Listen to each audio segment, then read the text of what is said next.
다음은 이제 세로액을 해보도록 하겠습니다. 궁서체 세로액.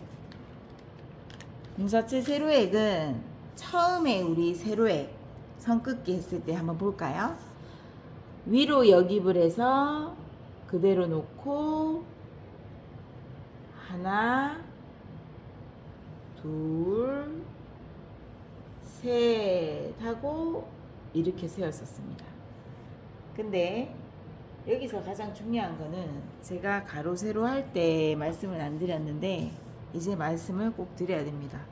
여기서 붓이 역입을 했을 때 놓여질 때 이 회관에서 붓 끝이 딱 가운데를 보고 있어야 돼요. 붓이 모양을 그려보면 이게 붓이란 말이에요. 역입이 딱 들어가면 붓 끝이 딱 가운데를 보고 있어야 돼요. 가운데.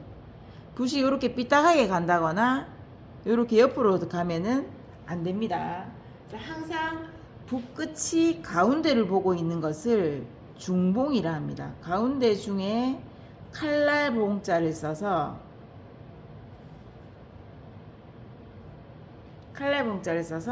중봉이라 합니다. 중봉.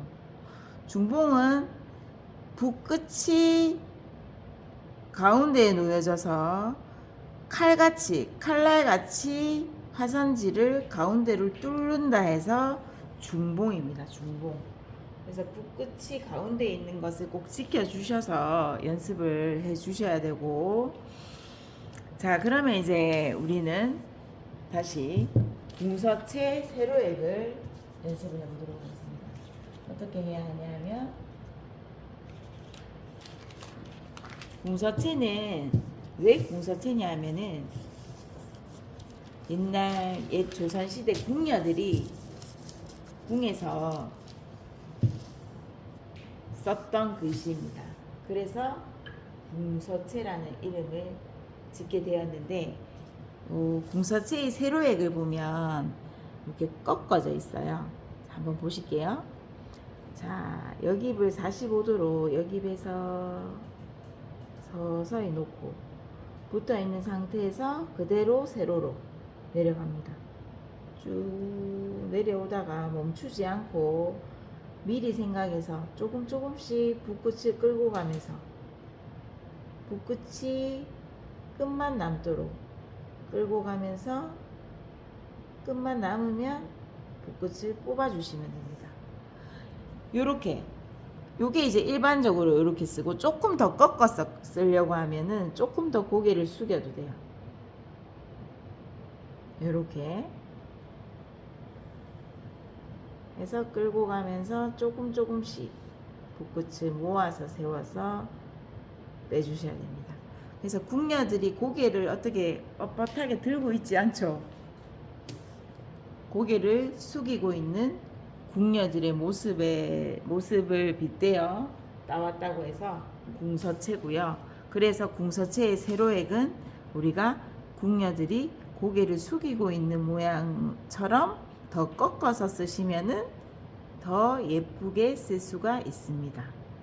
그리고 한 가지 말씀드리면, 세로액은 좀 된다고 해서 놓고 그냥 그대로 쭉 이렇게 빼주시면 안 됩니다. 절대로 안 됩니다. 반드시 붓을 현안법 또는 뭐라 했죠? 쌍구법으로 잘 잡고 역입에서 놓고 그대로 쭉 당기는데, 여기서 붓끝이 가운데 있는지를 보셔야 돼요. 붓이 만약에 내 붓이 꼬였다, 그럼 다시 역입을 해서 붓끝이 가운데를 보도록 중봉으로 맞춰주고 그대로 천천히 끌고 가면서 붓끝을 모아서 끝을 천천히 뽑아 주시면 됩니다. 그래서 이렇게 세로액, 궁서체 세로액을 또 연습을 한번 해보시고요.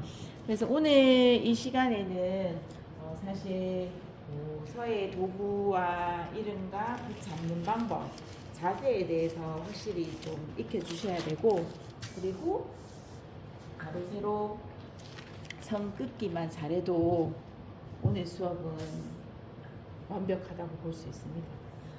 그래서 이제 마지막으로 가로 세로를 한 번 더 연습을 하고 수업을 마치도록 하겠습니다. 한번 보실게요. 여기 입에서 놓고 그대로 쭉 당겨서 끝에 와서는 살짝 오른쪽 끝으로 약간 처지는 느낌으로 해서 찍어서 이렇게 세워주시고, 그 다음 다시 연결해서 여기 입에서 놓고 그대로 세로로 쭉 내려갑니다. 끌고 가면서 세우고, 붓끝을 계속 끌고 가면서 세우고, 끌고 가면서 세우고, 끌고 가면서 세우고. 어디까지 가야 되나요? 붓끝이 모여서 뽑힐 때까지 갑니다. 붓끝만 남을 때까지. 그러면 끝만 남으면 살짝 뽑아주시면 됩니다. 이렇게 해서 가로 세로로 벌집 모양식으로 형태로 그렇게 연습을 해주시면 좋겠습니다.